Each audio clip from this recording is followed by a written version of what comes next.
litigio de límites con el Brasil. El presidente López sostenía que de nada serviría proclamar la independencia sin definir los límites y sin conquistar la libre navegación en el Río de la Plata. Con tal propósito se iniciaron las gestiones para hacer reconocer la independencia y así, participando de la arriesgada política del Río de la Plata, las primeras discusiones sobre límites en el Paraguay y el Brasil tuvieron lugar en 1824 y 1825, en la época de la misión del consejero Antonio Manuel Correa de la Cámara en Asunción. Los nuevos viajes de Leverger en 1843 y 1846. Augusto Manuel Leverger, almirante conocido como el Barón de Melgajo, presidente de la provincia de Mato Grosso, en varias ocasiones emprendió en época de don Carlos Antonio López 3 viajes más al Paraguay. Leverger, nombrado cónsul del Brasil en el Paraguay en 1842, negándosele la entrada por el río Paraguay, y más tarde, en 1843, presentándose su excelencia como portador de un oficio de la presidencia del estado de Mato Grosso, y obtuvo así la entrada en la República, hasta Asunción, por donde sus maneras delicadas y pulidas fue cortésmente recibido por el entonces cónsul don Carlos Antonio López. Leverger bajó otra vez el río Paraguay en calidad de comandante de la flotilla de Mato Grosso en 1846. Brasil, como primera prueba de su lucha contra Rosas, el dictador de Buenos Aires, buscó la alianza con el Paraguay, y las aspiraciones independentistas del presidente López fueron fuertemente respaldadas por la diplomacia brasileña, que entre otros factores entreveía en ellas la oportunidad propicia para predisponer al gobierno paraguayo en contra de la Confederación. Tanto fue así que el 19 de agosto de 1844, el aliado brasileño Dr. José Antonio Pimenta Bueno fue recibido por el presidente Carlos Antonio López en Asunción.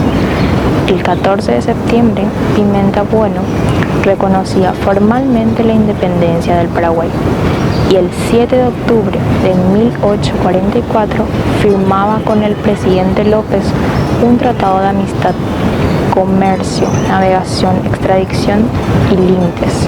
El documento consta de 36 artículos. El contenido de este tratado era sumamente favorable a los intereses paraguayos.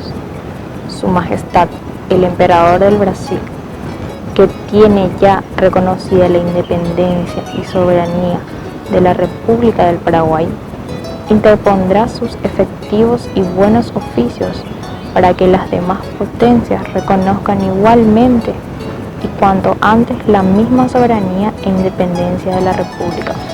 La misión diplomática de Juan Andrés Gelli a Río de Janeiro.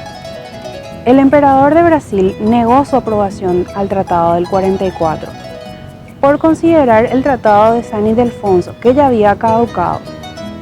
El presidente López había enviado a Juan Andrés Gelli, conocido como el Ciudadano de Plata en Argentina, a Río de Janeiro en 1847 como encargado de negocios ante la Corte de San Cristóbal, donde presentó al Barón de Cairú 2 proyectos de tratados, uno de alianza ofensiva y defensiva y la otra de límites.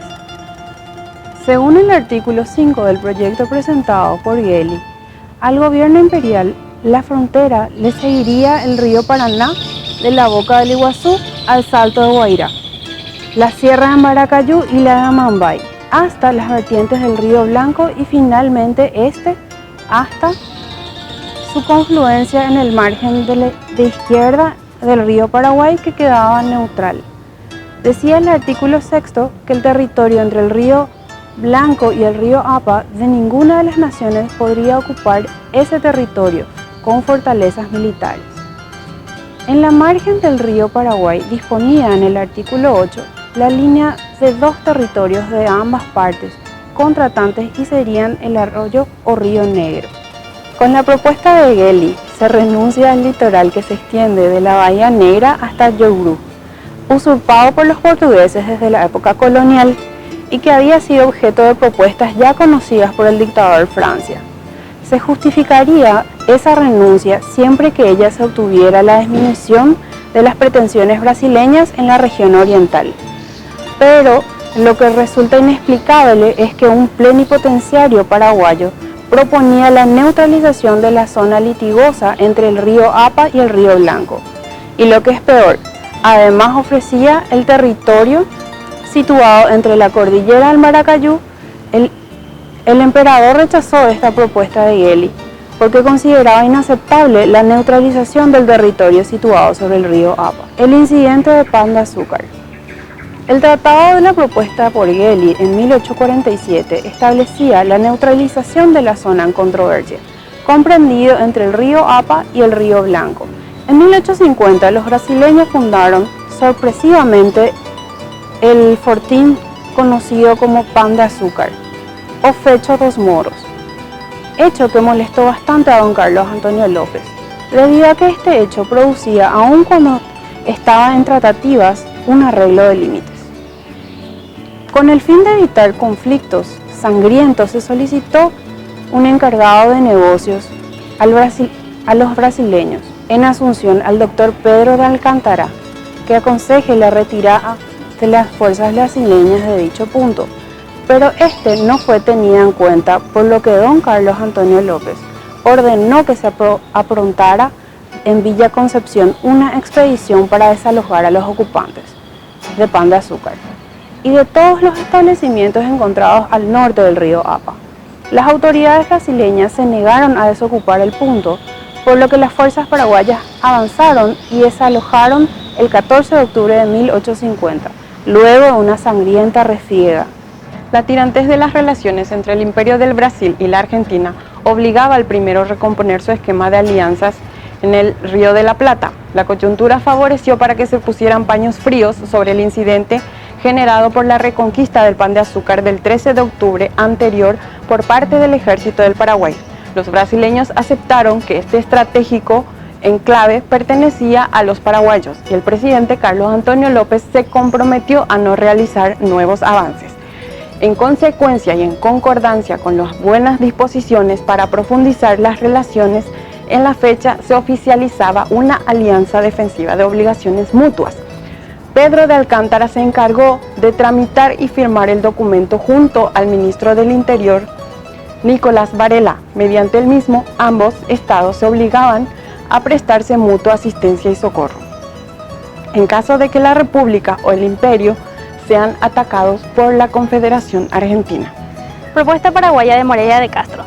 En 1852, el gobierno paraguayo designó representante en Río de Janeiro al periodista Manuel Moreira de Castro para renovar las tratativas encaminadas a buscar una solución al problema de los límites.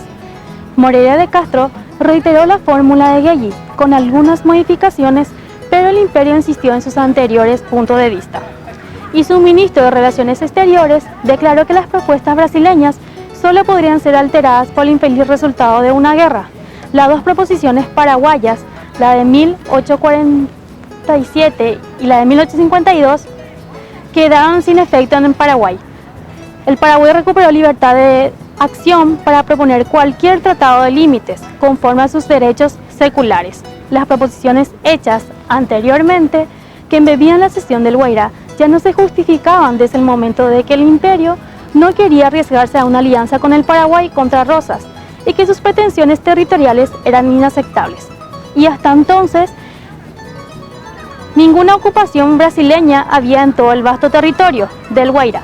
Tampoco el Paraguay tenía allí posiciones, pero la situación de disponibilidad de que hablaba el Uti Possidetis de 1810 continuaba favoreciendo la posición jurídica del país, que había sido el descubridor, conquistador y primer poblador de la región y que estaba en condiciones de sancionar cualquier desmedro de la soberanía nacional en esa zona, que no dejó de ser considerada paraguaya un solo momento, y allí estaban los Altos del Guairá.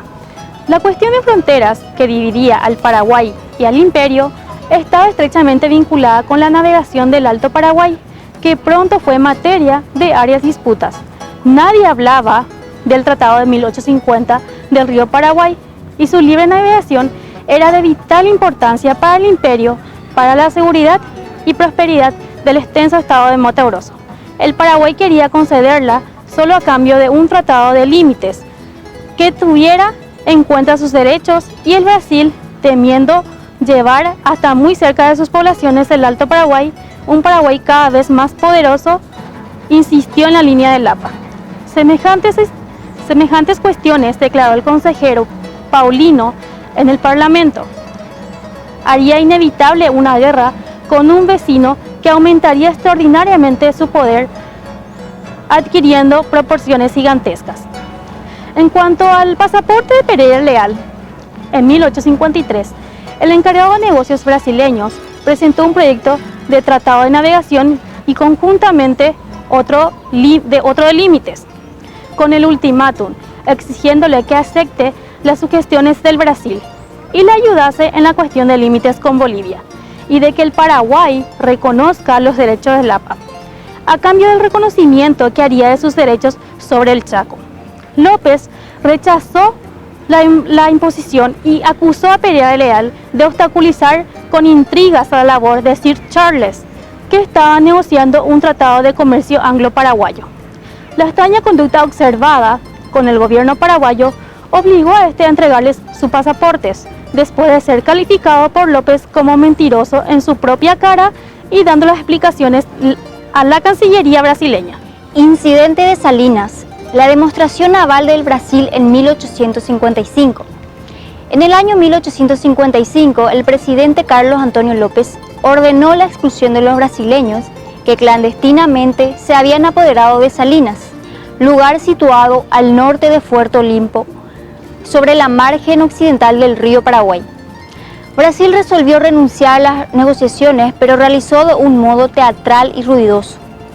El gobierno brasileño desentendió las explicaciones sobre el asunto Pereira Leal y, tomando por pretexto los sucesos que motivaron el retiro de su representante.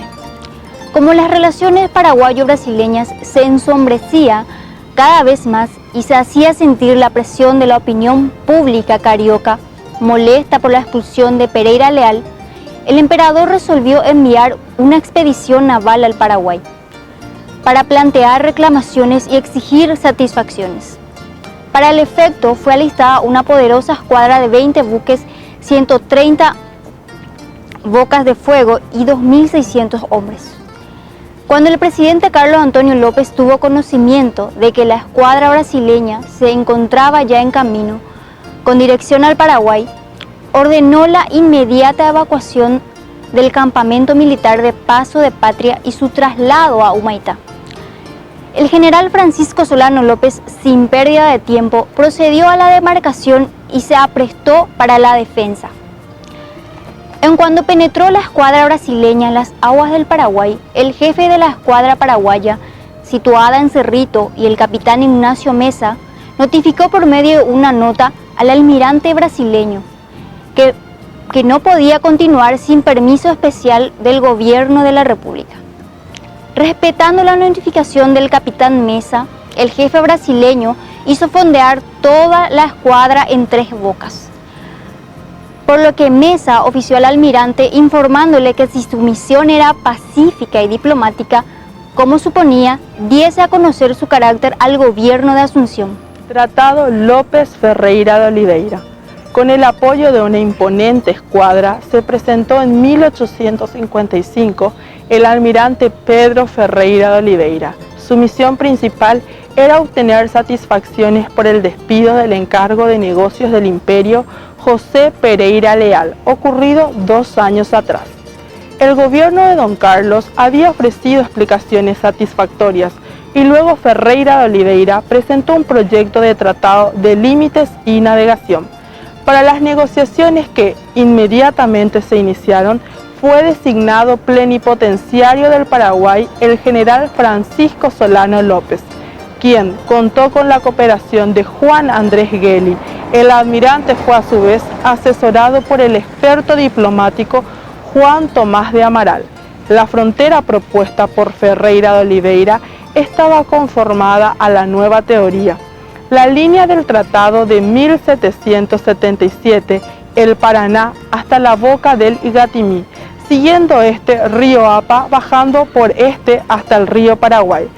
Seguía luego el Paraguay hasta arriba de la Bahía Negra, donde eran reconocidas las posesiones brasileñas, establecidas en contravención del Tratado de 1777.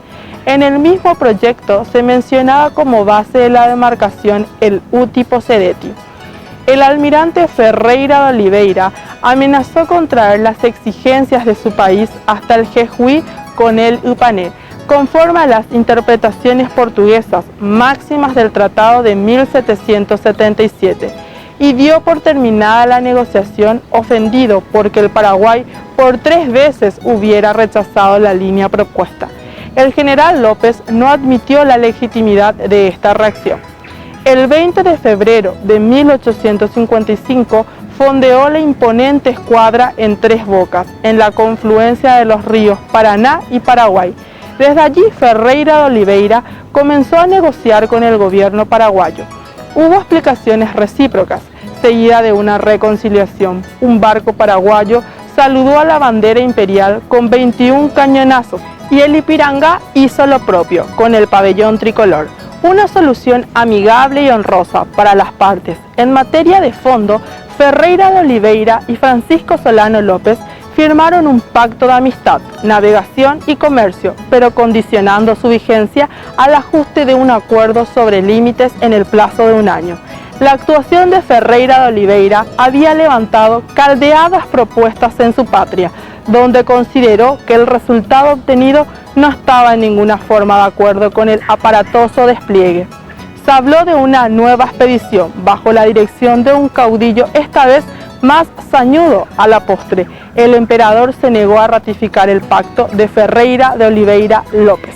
Y para hablar sobre la misión de José Verges en Río de Janeiro en 1856, hay que mencionar que el Paraguay alegó los derechos del descubrimiento, de conquista y colonización. El Brasil adujo por lo tanto que el debate histórico interesaba tanto como el diluvio universal y se atuvo al Tratado de 1777 para los lugares donde no había ocupación. En marzo de 1856, don José Verges por Paraguay y don José María de Silva Paraños por Brasil, y más tarde don Visconde de Río Blanco, sostuvieron interesantes discusiones sobre el tema de límites de ambos países, que tuvo lugar en Río de Janeiro. Verges expresó por lo tanto que antes de entrar al fondo del debate, deseaba que Paraños tuviese que manifestarle los fundamentos del gobierno al Brasil para trazar una línea divisoria por el río Iguatemi, Sierra Mambay y río Apa. Los debates de 1855 y 1856 asumen gran importancia para el esclarecimiento del Uti Possedetti en la frontera paraguayo-brasilera, que va desde el Iguazú hasta el Río Blanco y por ende en los Santos de Guairá. Quedó en evidencia en el curso de las discusiones que en toda esa zona no había ni una sola señal de posesión brasileña. Si no la hubiera alegado Ferreira y Paraños, en vez de aferrarse al Tratado de 1777, que tan enfáticamente el imperio rechazaba en sus otras cuestiones de límites. En cuanto al Tratado de Comercio y convenciones del aplazamiento de ajuste de límites, que fue por un periodo de 6 años, con el Brasil tampoco se había llegado a un acuerdo. En cuanto a la cuestión de límites, pues el Brasil insistía en que la frontera debía trazarse sobre el río Apa y el Paraguay. Reivindicaba posiciones hasta el río Blanco, lo que hacía imposible arribar a un acuerdo directo de demarcación de la frontera. El presidente López reglamentó la navegación del río Paraguay mediante los decretos que anulaban, 2 decretos que anulaban la libertad fluvial estipulada por el acuerdo Verges-Paraños, mientras la cuestión del límite en Paraguay no fue solucionada. En 1857, Brasil, con el propósito de obtener una modificación de los reglamentos establecidos por el gobierno paraguayo, envió a José María Amaral, pero no llegó a ningún acuerdo. El presidente Carlos Antonio López muere el 10 de septiembre de 1862, sin lograr definir la cuestión de límites en el Paraguay con los países vecinos. En 1858, Paraños llegaba a Asunción y firmó el 12 de febrero con el general Francisco Solano López una convención fluvial ampliatoria sobre la navegación de los ríos Paraguay y Paraná. El mismo día firmaron un protocolo especial por el cual ambos gobiernos reconocían la Bahía Negra como límite de ambos países. En margen derecha del río Paraguay, el Brasil deseaba que las declaraciones emitidas por Gelli y Verges, la cual Paraguay renunciaba a esa fracción de territorio, que quedasen aseguradas en un protocolo. En julio del mismo año, en 1858, el Tratado Guido Vázquez postergaba, sin plazo fijo y fecha determinados, la solución del pleito de límites con Argentina. El presidente Francisco Solano López, convencido de que los gobiernos vecinos desgraciadamente estaban resueltos a terminar por vías de hecho la cuestión de límites, trató de alejar el peligro ganando más tiempo y preparando mejor la defensa nacional.